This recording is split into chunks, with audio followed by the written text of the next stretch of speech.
Let's start. Let's start. Let's go. Let's do this. We have a little intro for the show, so here it goes.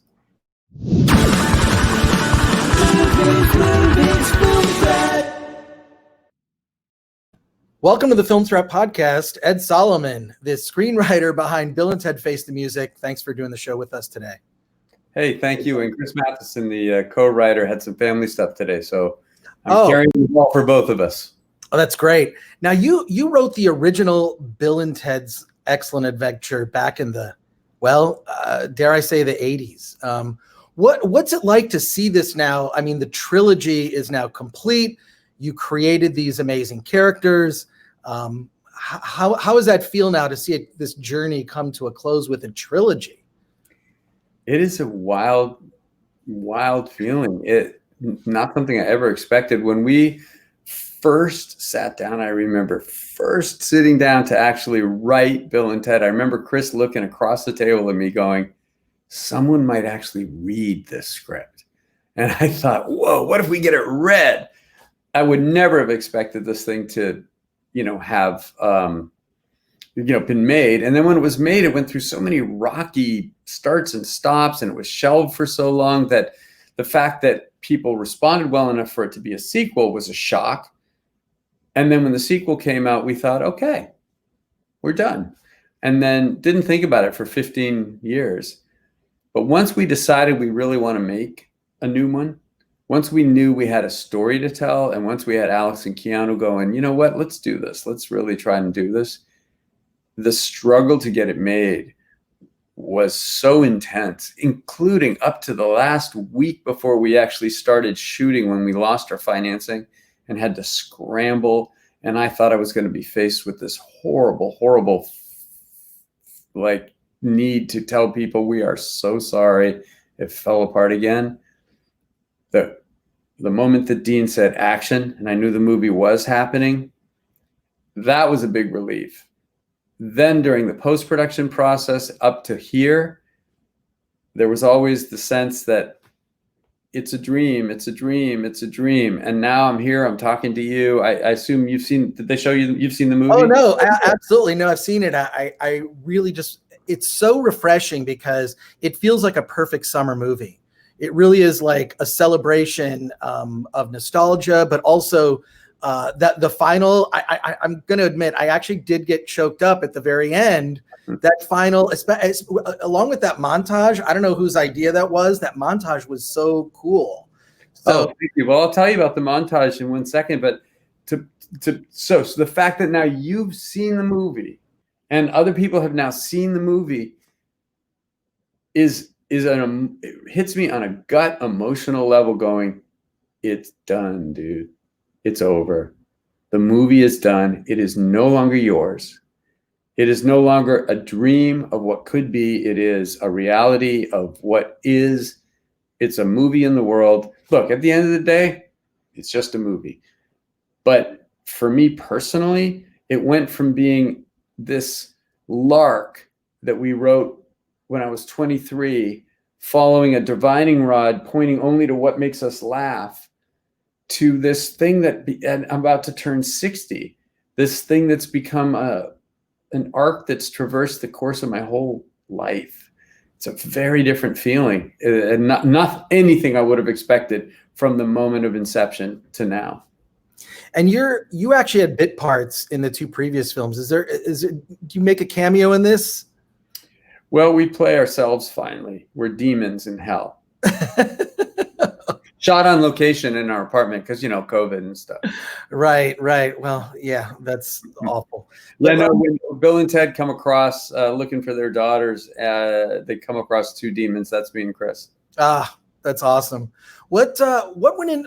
Music is such a big part of, Bill and Ted. Obviously, I'm representing with a shirt right now. So what's it like? Are you involved in the music and putting together all of that music? I know Alex Winter in particular, whose career is now he's a documentary filmmaker, a quite successful doc filmmaker. His recent doc Zappa played South by Southwest.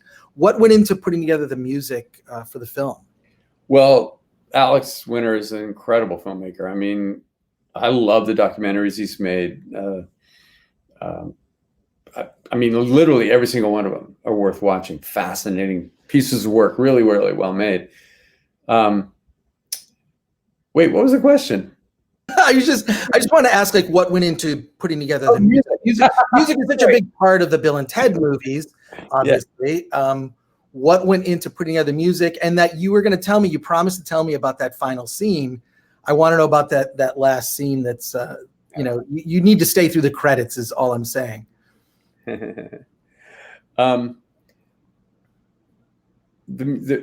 Look, this movie in particular is all about music, and we had the benefit of an incredible music editor and an incredible music supervisor, along with a wonderful composer. And Dean Parasell, who directed the movie, is a musician, comes from a family of musicians. So the final scene, that's a big music scene at the end, really for Dean was about, let's make it like how you write a song. Let's actually put it together in the way that a song is put together. And look, it's no surprise the movie is about Bill and Ted. We're supposed to have written a song that united the world. When you do that as a writer, you say, you've got to write a piece of art that's going to be so good that it's going to save the world. Well, no, that's stupid, because you can never do that. So what we chose instead was, it isn't the song per se. It's not the quality of the song. It's the fact that people all play it together. That becomes the act. It's not a song that is emerging from our people. It's a song that is heard by our people and then brought together and turned into something. And that was the big kind of conceptual difference. The montage that you're talking about with the people from all over the world playing. Right. Yeah. So that was an idea I remember literally waking up with, going, of course, that's how we should do it, because we intended in post-production to film a bunch of people playing music. And COVID hadn't happened yet when I had the idea. But I thought, what if we just literally get everyone in the world to play? What if we have them just send stuff in? What if we did that? And amazingly, it happened. And I have to say, when I got the cut of that sequence, I played it over and over and over again for myself. Just watching people dance and play music, it was moving on a lot of levels. It was moving because I just thought it was moving. But on a deeper level, it was moving because it drove home this idea that, oh my God, we created something. And this makes me almost cry. So Jesus, I'm sorry about that. But like, we created something that these people in the Himalayas and these people in West Africa and these people in the UK, you name it, want to participate in, which blows me away. It just blows me away. The feeling of shock and humility and awe and pride all at the same time. And it was put together. The material was sourced by a group called Think Jam in the UK, who did a wonderful, wonderful job, and then cut together by a group called Imaginary Forces in Los Angeles. They make a lot of title sequences. Both companies did wonderful, wonderful work on it. And it ended up coming together in a way that I thought, really surprised me. I wish we could have used, I wasn't involved in choosing the ones that were used. I wish we could have used everyone. It was so moving to see. Yeah. Well, I'm glad to hear that it choked you up, because it choked me up too. I think it's also because of what we're going through. I think that it resonates even more now. Here you see these images of people all over united by music. And that leads me to my last question, which is, how did this movie, this third in this franchise, because it's not always a slam dunk when a third film in a franchise comes out, especially when so much time has elapsed since the first two came out. But what is interesting to me is that this third movie, Bill and Ted Face the Music, really has retained its sense of optimism and hopefulness, where you've seen so many other franchises, either they want to reflect the times a lot, or they have gone dark, so to speak, because I guess people in Hollywood think that we want everything to be dark, but what I found so great about the film was the fact that it just retains that hopefulness and optimism. Can you talk about that for a little bit? Well, that hopefulness, that optimism is embedded in the psyches of those characters that Chris and I were lucky enough to stumble into in 1983. Mm-hmm. Just randomly in a weird improv sketch we were doing without an audience, for a group of 5 of us.